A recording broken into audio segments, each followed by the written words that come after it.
Welcome to the No Mercy Business Coaching Podcast with Emily A. Woodruff, the podcast that walks you through managing your own small business through the highs and the lows. We'll talk with small business owners from all over the U.S. and share insights on how to help manage your business without the extra fluff and connect with other women just like you. Let's dive in. Everyone for joining me for another episode of the No Mercy Business Podcast. This is your host, Emily A. Woodruff. I have today with me Christine Sandberg. Why don't you go ahead and introduce yourself to our listeners?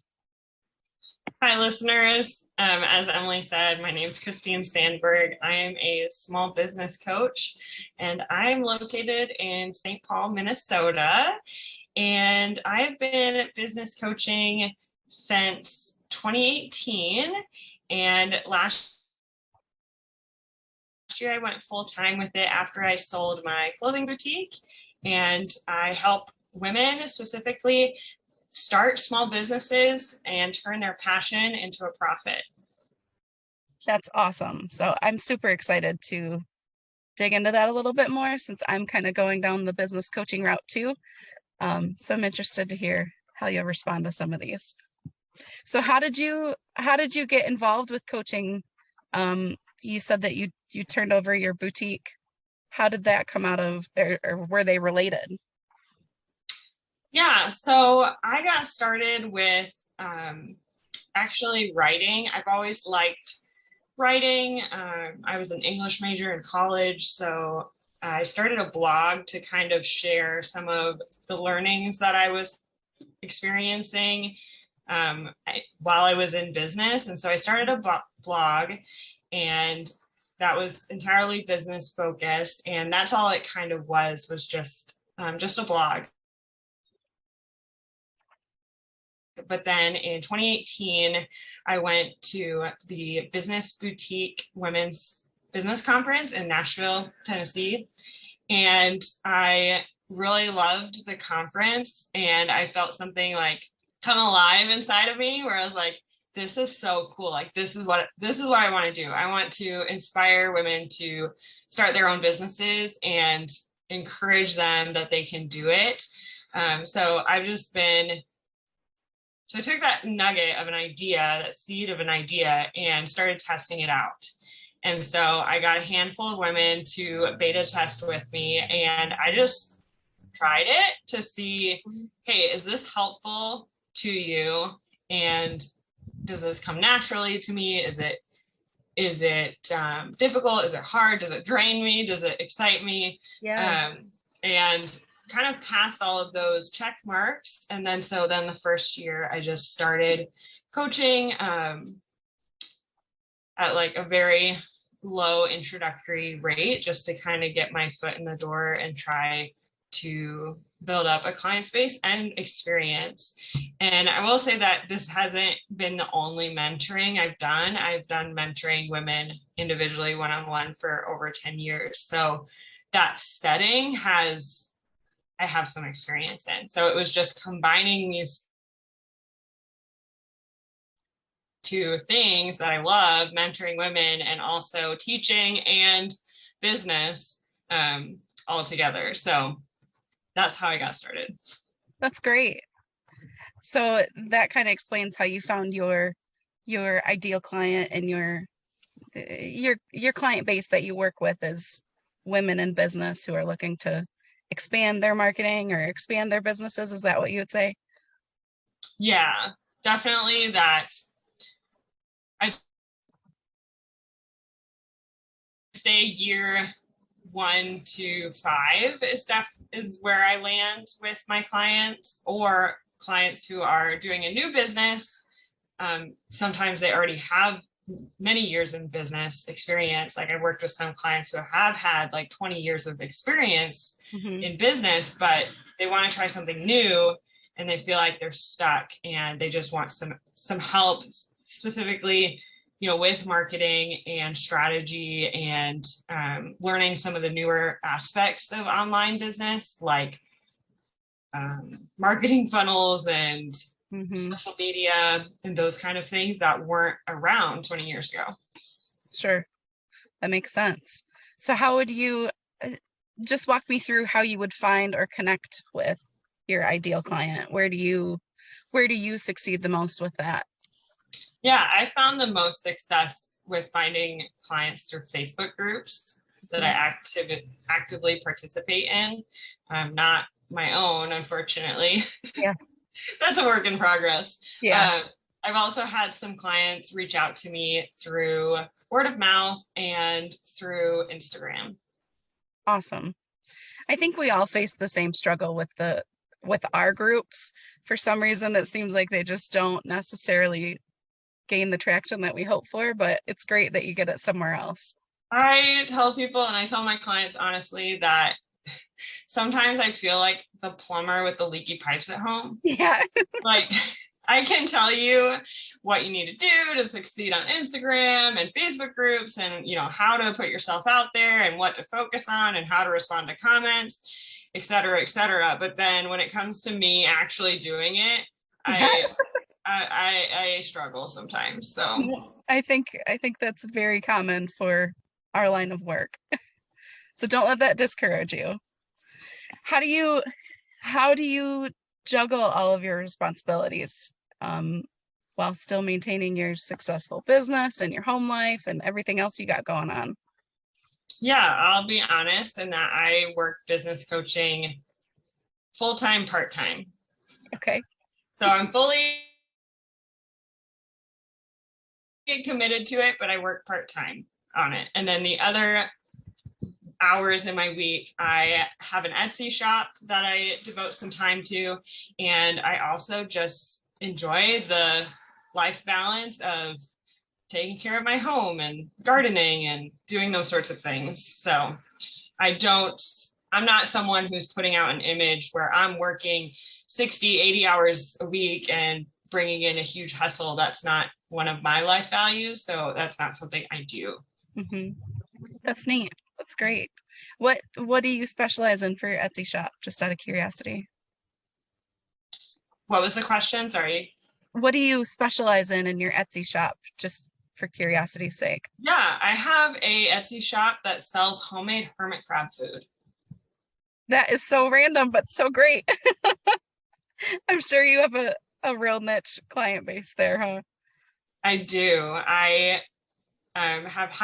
have been in the hermit crab community almost 10 years now, and have had my own pet hermit crabs for many years, and have thought for a while of opening up a shop. And I'm like addicted back to my clients. So I don't make a ton of money with the hermit crab Etsy shop, which is Christine's Crab Care, by the way. Okay. But I enjoy it, and it allows me to experiment and become more familiar with the Etsy platform, which helps a lot of my clients because Etsy is a great way to start a small business. So that's neat. That's neat. We can definitely link it in the comments if you want. Send some people your way. So what would you suggest to others in your field? Sorry, let me try that again.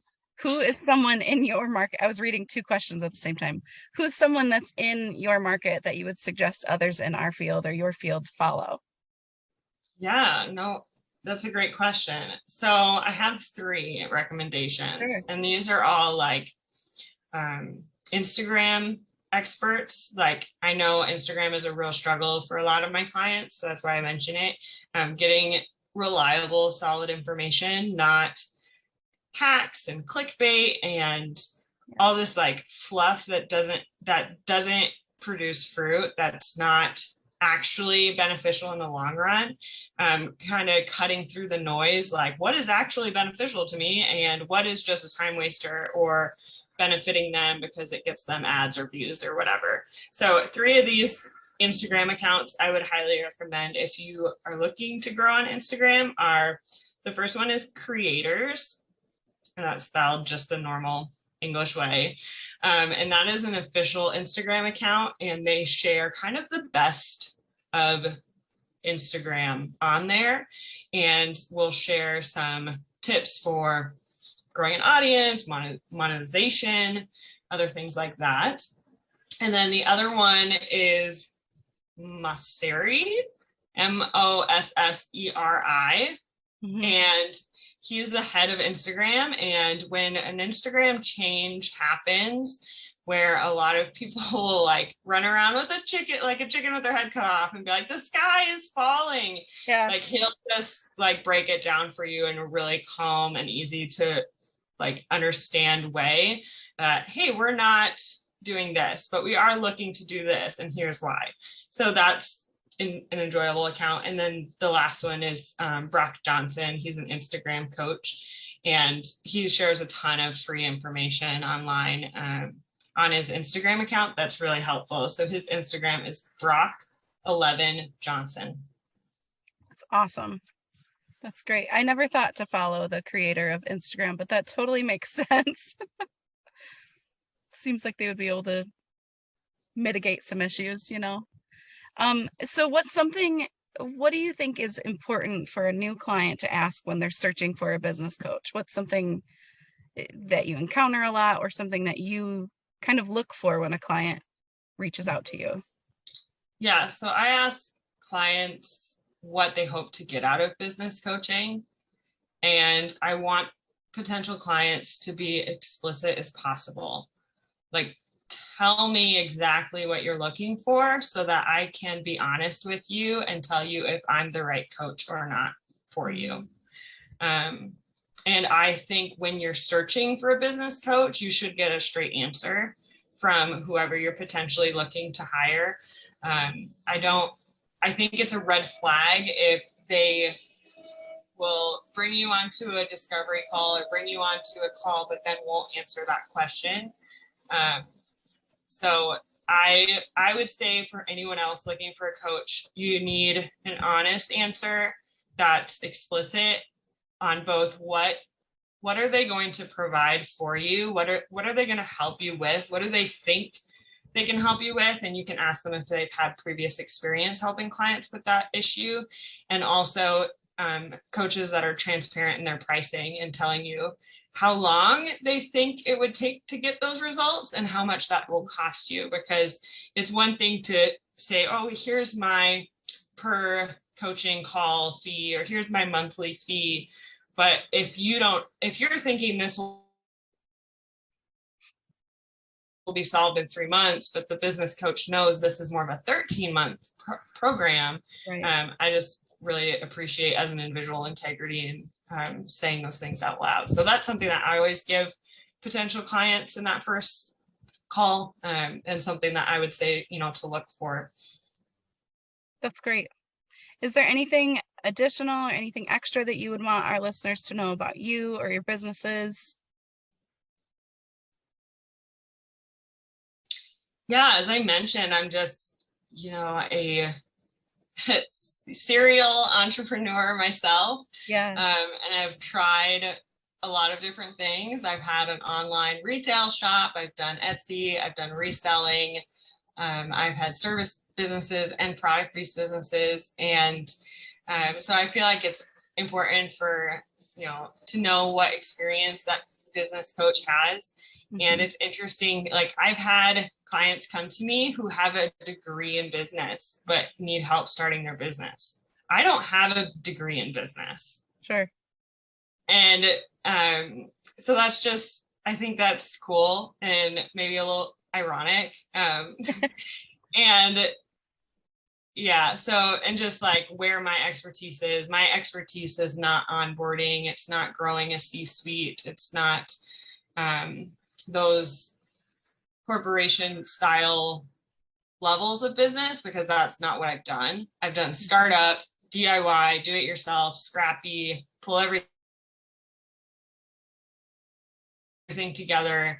And as I tell my clients, like, let me help you get the ball rolling so that you can have knowledge of all these different hats that we wear in business, and then get to a point where you can proof your concept of like, hey, this is going to work. Now I can start to hire out help for these different avenues that I'm not successful in. Yeah. And because I've already done it a little bit, I know exactly like what I'm looking for when I make that hire. Mm-hmm. So that's the early stage of business that I'm talking about that I help with, is that I have an idea, or I've tried an idea and it stalled out to let's get you rolling, let's proof your concept up into the point of, all right, now I'm rocking and rolling, and now I can hire a social media expert, or I can hire a team lead, I can hire a HR department, those types of things. And then I kind of sign off. I'm like, all right, we did the thing. I've gotten you to the finish line, my finish line. Now you continue on. And yeah. That's great. Well, thank you so much. If you want to just tell our listeners where they can find you.